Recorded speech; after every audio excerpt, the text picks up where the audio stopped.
Empezamos en esta ocasión con el libro de Eclesiastés. Vamos a, en primer lugar, por supuesto, dedicarnos al capítulo 1, a la introducción de este libro. Ya hemos terminado el libro de Proverbios, que lo terminamos en la última conexión que tuvimos, el último estudio. Un libro también escrito por el mismo autor que este libro de Eclesiastés, el rey Salomón.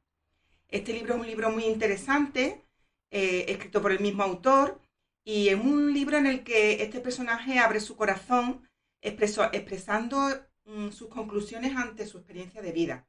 O sea, parece ser que este libro es escrito al final de su vida y cuando ya, pues, después de unas reflexiones que hace acerca de su vida y de su experiencia, pues él refleja pues sus conclusiones aquí, ¿no? Podemos ver en los primeros 4 versículos importantes conclusiones derivadas de la reflexión que a continuación se hace. O sea, en esto, hoy me voy a dedicar a los primeros 11 versículos del capítulo 1 de Eclesiastés, del versículo 1 al 11. Los primeros, para hacer un poco un esquema, los primeros 4 versículos pues establecen una introducción, una presentación y también un resumen de las conclusiones de su experiencia vivencial. Y los versículos del 5 al 11 lo que a partir del versículo 5 se establece una serie de leyes naturales, en los versículos sobre todo de 5 al 7.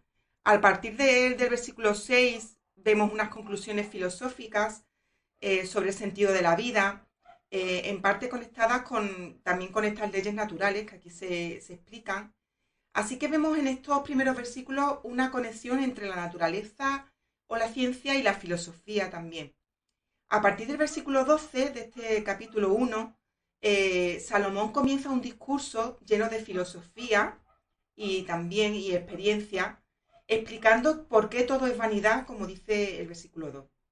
Así que vemos en este personaje una búsqueda constante de la satisfacción terrenal en diversos campos, ¿no?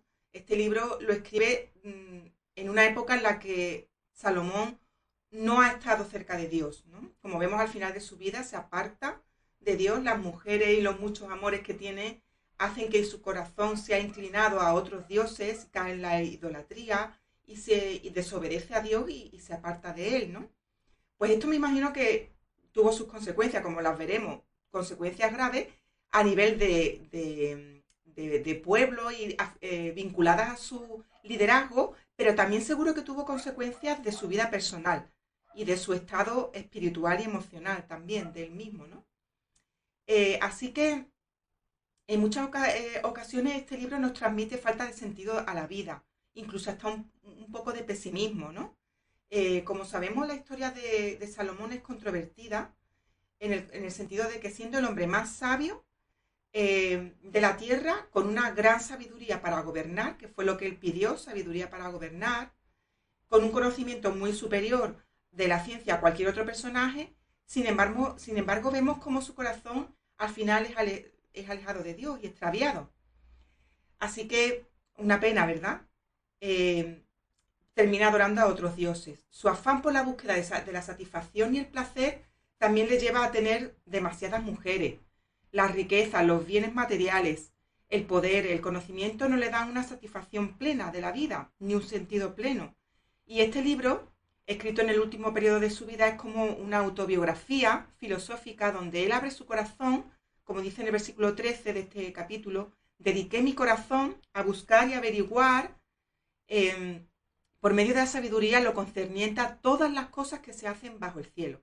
Así que aquí vemos que se dedicó demasiado a los asuntos terrenales. Sacamos la conclusión también a través de estas palabras que era un hombre apasionado, ¿no? Dice, dediqué mi corazón a buscar y averiguar lo concerniente a todas las cosas. O sea, vivía las cosas con pasión, entregando su corazón, ¿no? Y él mismo aconseja en Proverbios, guarda tu corazón porque de él mana la vida, ¿no? Así que una primera pregunta de reflexión para que pensemos y meditemos esta tarde es que a quién y a qué entregas tu corazón. Hay muchas cosas lícitas, pero como dice el apóstol Pablo, no todo conviene.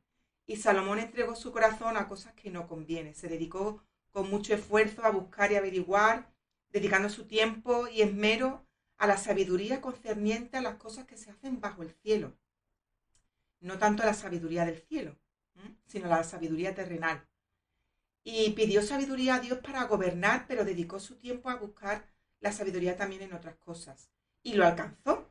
Como sabemos, fue un hombre muy sabio, pero también se apartó de Dios. Buscó sabiduría terrenal y empeñó su corazón en ello, como dice este versículo 13. Empezamos con el versículo 1 de este capítulo 1. En el primer versículo está la presentación del escritor de este libro. Dice palabras del predicador. En la versión en original parece ser que, aunque es traducido a la Reina Valera como predicador, pero la palabra nos indica más que es un predicador de justicia, ¿no? Más bien un filósofo que, puesto que la raíz es, la palabra es cogelet, no es la palabra de sacerdote en hebreo, así que es más bien se presenta como un filósofo que como un sacerdote o como un enseñador que está enseñando enseñanzas espirituales, ¿no? Hijo de David, rey en Jerusalén, indica que era Salomón el autor, como indica. El tiempo que reinó en Jerusalén Salomón fueron en Israel y en Jerusalén en concreto fueron 40 años, como se especifica en Primera de Reyes 11, 42 y 43. Años en los cuales el reino permaneció en paz y en prosperidad. Hubo prosperidad, eso sí, fueron las dos consecuencias de su reinado, fue la paz y la prosperidad. El versículo 2 de este capítulo dice: vanidad de vanidades, todo es vanidad. Bueno, más de 35 veces se repite esta palabra vanidad en este libro, o sea, muchas veces. El autor quiere dejar claro que una de sus conclusiones o su conclusión principal es que todo es vanidad en la tierra. Y debajo del sol también se repite varias veces, indicando que lo que hay en esta tierra debajo del sol es vanidad.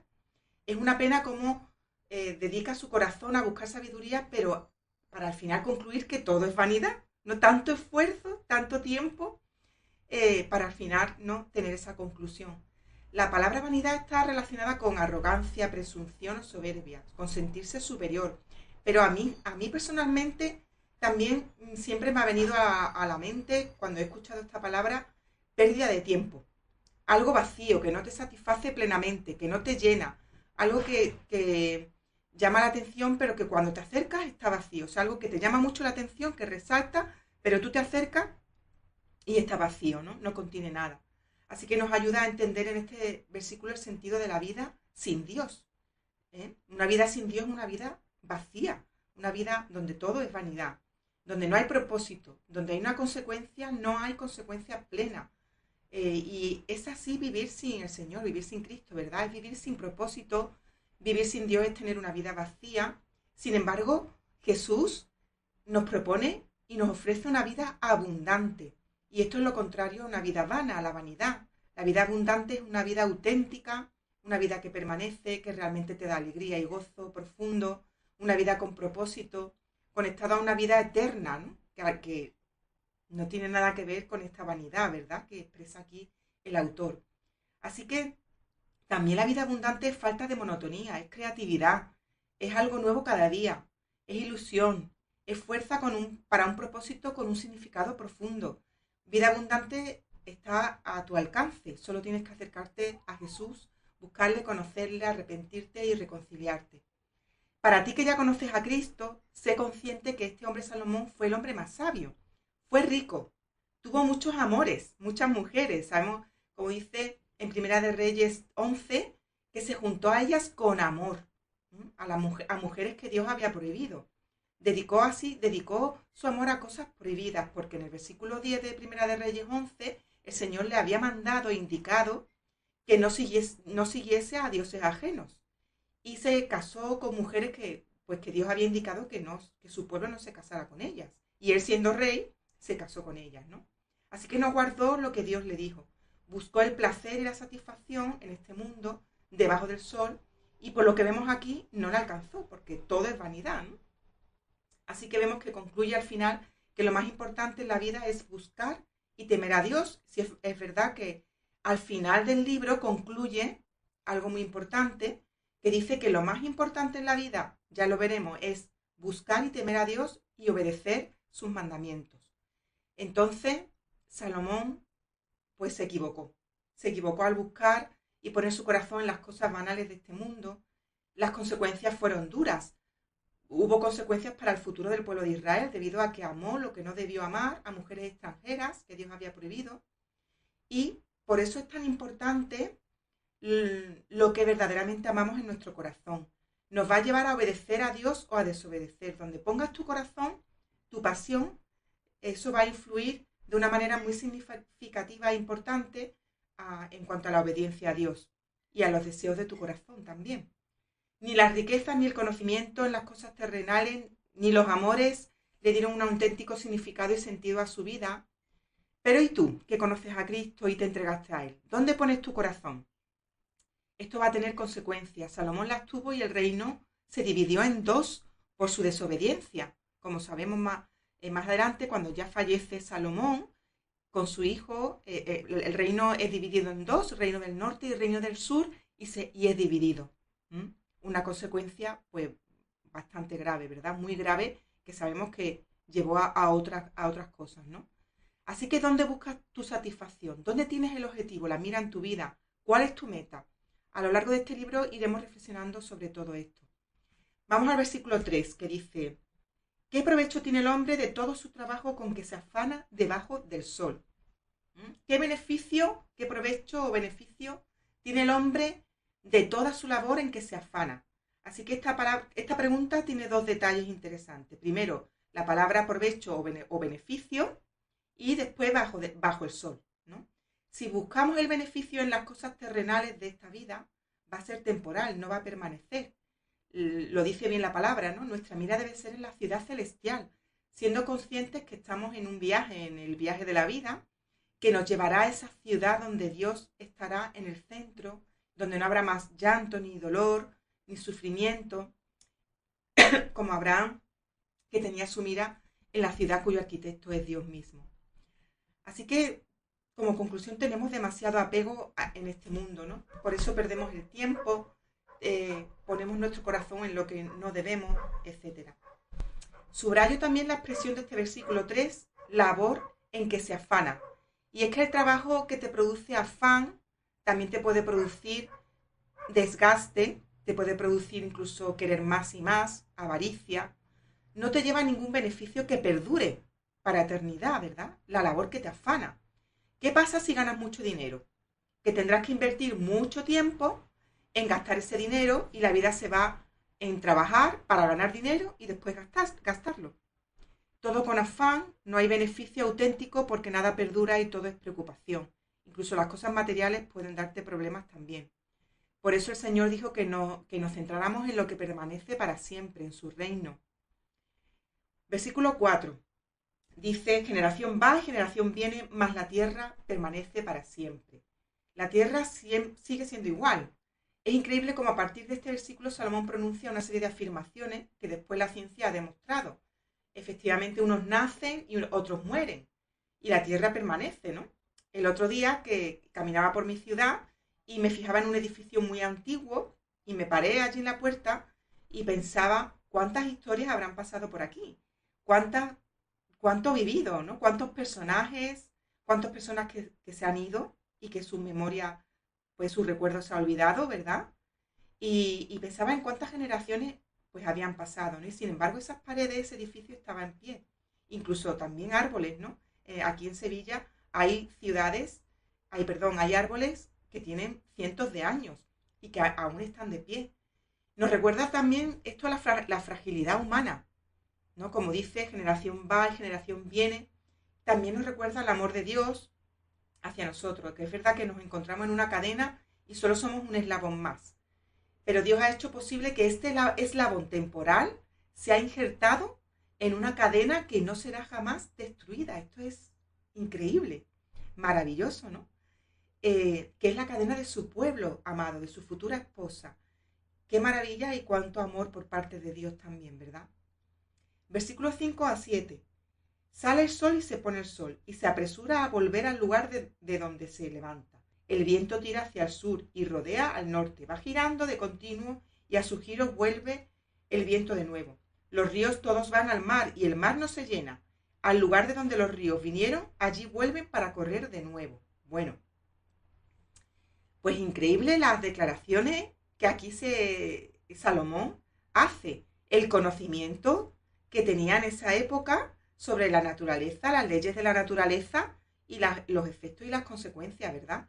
Como dice que todos los ríos corren al mar, mas el mar nunca se llena. Como es increíble que en esta época, donde no había ni drones, ni había internet, ni había telediarios, ni tampoco había los libros que hay de ciencia que hay hoy en día, este hombre describe a la perfección en estos versículos el fenómeno de la evaporación del agua del mar, llevada por los vientos a la tierra, que cae con la lluvia y vuelve el agua a los ríos.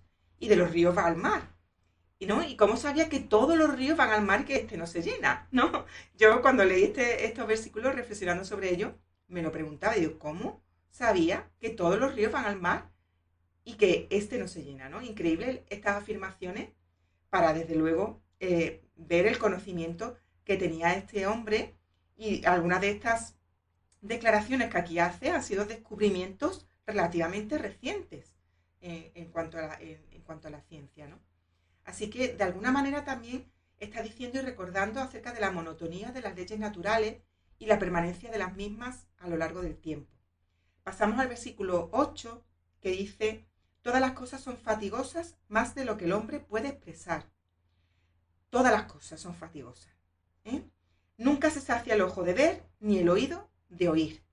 Así que este texto nos recuerda la insatisfacción de la persona que pone su corazón en las cosas terrenales. El ojo no se cansa de ver.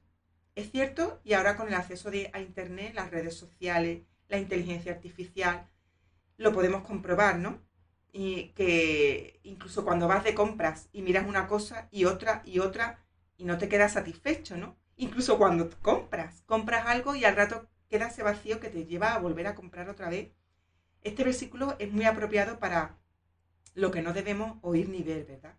Y aquí podríamos hablar incluso de las adicciones, de adicciones, algunas nada convenientes, y por ejemplo, en cuanto al oído, la murmuración o el chisme puede ser una adicción, la compra compulsiva o incluso ver cosas que no convienen, ¿no? Y es que el ojo no se cansa de ver ni el oído de oír, y es bueno reflexionar sobre esto, en qué invertimos el tiempo en el uso de nuestros sentidos, qué vemos y qué oímos, ¿no? En Proverbios vimos que la misericordia y la verdad debemos atarla al cuello, y curiosamente veíamos la importancia del cuello. El cuello dirige la posición de nuestros sentidos, y dice decía en Proverbios, y lo leíamos: ata la misericordia y la verdad al cuello. También significa que nuestros sentidos sean llevados hacia la misericordia y la verdad. Vivimos en una sociedad consumista, muy consumista. No debemos dejarnos llevar por lo que otros quieran que veamos y oigamos. También tenemos que hacer una reflexión consciente acerca de lo que vemos, series, películas, lo que vemos por internet, en las redes sociales, y lo que oímos también, ¿verdad? Y nuestros sentidos dirigirlos hacia la misericordia y la verdad. Como dice, no átalas a tu cuello. El cuello es el que dirige la cabeza. El cuello es el que dirige hacia donde vemos y oímos también. Bueno, pasamos a los versículos 9 y 10. ¿Qué es lo que fue? Lo mismo que será. Bueno, esto es filosofía pura. ¿Qué es lo que ha sido hecho? Lo mismo que se hará. Y nada hay nuevo debajo del sol. El 10 dice: ¿hay algo de que se puede decir, he aquí esto es nuevo? Ya fue en los siglos que nos han precedido. Así que no hay nada nuevo bajo el sol. ¿Hay algo de lo que podamos decir, ves que esto es nuevo? Es una realidad que el ser humano sigue siendo el mismo en la época de Salomón, y ahora me estoy refiriendo a las reacciones humanas, ¿no?, ante las circunstancias. Los humanos seguimos siendo igual. Es verdad que no hay nada nuevo. En cuanto a nosotros, seguimos siendo igual. Seguimos teniendo las mismas reacciones, las mismas emociones. La lista de las consecuencias o frutos de la carne de Gálatas es la misma. La lista de frutos del Espíritu no ha cambiado. Yo entiendo este versículo desde esta perspectiva. El ser humano no ha cambiado, pero Dios tampoco. Y Él es inmutable. La diferencia es que Él es perfecto y santo, nosotros no. Pero Dios ha provisto un camino para ir mejorando poco a poco, como la aurora va en aumento hasta que el día es perfecto. Y el camino para esa mejora solo es a través de su Hijo, de la reconciliación con Dios a través de la obra de Jesús y también de la obediencia, ¿verdad? Nosotros con nuestras propias fuerzas fracasamos, seguimos con nuestras torpezas y errores, pero Dios ha provisto una salida para esta afirmación de Salomón acerca de la vida.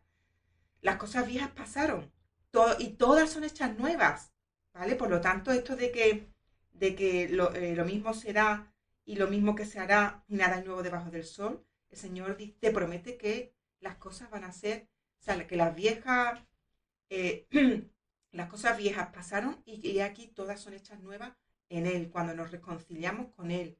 Y la vieja naturaleza es provista de una nueva naturaleza también, transformada por Dios.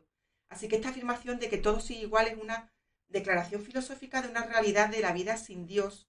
Ahora a través de la nueva buena del Evangelio, si la abrazas en tu vida, todo cambiará para mejor, las cosas viejas pasan y todas son hechas nuevas.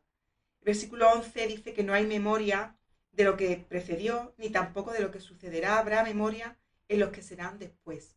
No queda memoria de las cosas anteriores, ni tampoco habrá memoria de las cosas posteriores que han de ocurrir entre los que vengan. Y es cierto que en la vida todo es muy pasajero y nuestras historias pronto se van a olvidar, ¿verdad? Aquí vemos una perspectiva un poco pesimista de Salomón. Nuestra memoria aquí puede acabar, es cierto. Nuestro recuerdo puede ser olvidado cuando ya nosotros partamos y no estamos en esta tierra. Pero, eh, pero sí, una cosa que tiene que estar clara es que nuestras obras hechas debajo del sol serán juzgadas, van a ser juzgadas. Por lo tanto, de alguna manera, están siendo escritas. Y vamos escribiendo con nuestras acciones y con nuestras palabras, vamos escribiendo nuestra historia, una historia que va a ser juzgada y también una historia que puede cambiar el rumbo de la historia de nuestra familia, de nuestra iglesia, de nuestros vecinos. Aunque no se dé, aunque no quede en la memoria, nuestras acciones sí van a quedar las consecuencias de lo que hagamos. Y sí quedan escritas porque van a ser juzgadas para bien o para mal. Así que hasta aquí la explicación y hasta aquí el estudio de esta primera parte del capítulo 1 de Eclesiastés. Espero que haya servido para reflexionar y ahora pasamos al tiempo de compartir y deseando que haya sido de bendición para tu vida y hasta el próximo capítulo.